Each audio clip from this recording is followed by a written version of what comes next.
O pastor, escritor e palestrante Luciano Subirá esteve na Igreja Comunidade Cristã de Barretos para falar sobre seu livro, que em mais de 400 páginas aborda sobre o tema Graça Transformadora e que apresenta, segundo o próprio pastor, a proposta de encaixar as peças de um grande quebra-cabeça teológico. Ainda de acordo com o pastor Luciano Subirá, trata-se de um amplo estudo de obra redentora, seguindo o aspecto cronológico da construção de uma doutrina que aborda desde a queda do homem até a obra de Cristo e seu real significado. A ideia é mostrar que a expressão bíblica da graça de Deus não é só perdoar os pecados que o homem já cometeu quando ele se converte, mas capacitá-lo para viver uma vida diferente, uma vida de obediência a Deus.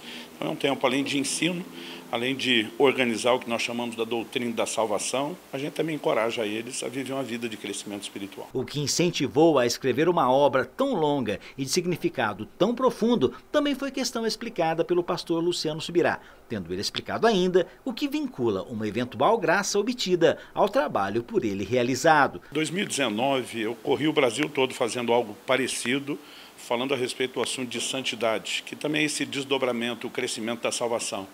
Dentro dessa conferência, eu gastava pelo menos uns 40 minutos destacando a importância e a relação que a graça, como força capacitadora, tem. E ali eu comecei a perceber, puxa, nós vamos precisar falar só sobre isso à parte, no assunto separado. Em Colossenses 1, o apóstolo Paulo fala que aqueles irmãos da igreja de Colosso, eles começaram a crescer no Evangelho, o Evangelho frutificar entre eles, e ele usa uma expressão assim, desde o dia em que vocês ouviram e entenderam a graça de Deus na verdade. A partir disso, a gente explora a ideia de que entender essa operação da graça, ela ajuda a frutificação. Então, entender não só o que está descrito, mas como interagir com ela, como usar esses recursos. Quando a gente explora a graça como a força capacitadora, é o que está à disposição, mas não quer dizer que tem download automático, que trabalhe por si. Então, basicamente, a ideia ao ensiná-lo como usufruir do recurso, é que com isso ele possa então ir além. Já abordando o tema mais como pastor do que como escritor, Luciano Subirá comentou sobre a necessidade de entendermos o que é uma graça, assegurando que graça não é apenas receber, e sim também servir. A gente fala de uma bênção como uma graça, mas a graça não é só necessariamente uma bênção. Essa é uma das facetas. Então eu acabei dando um tom genérico, mas às vezes acontece.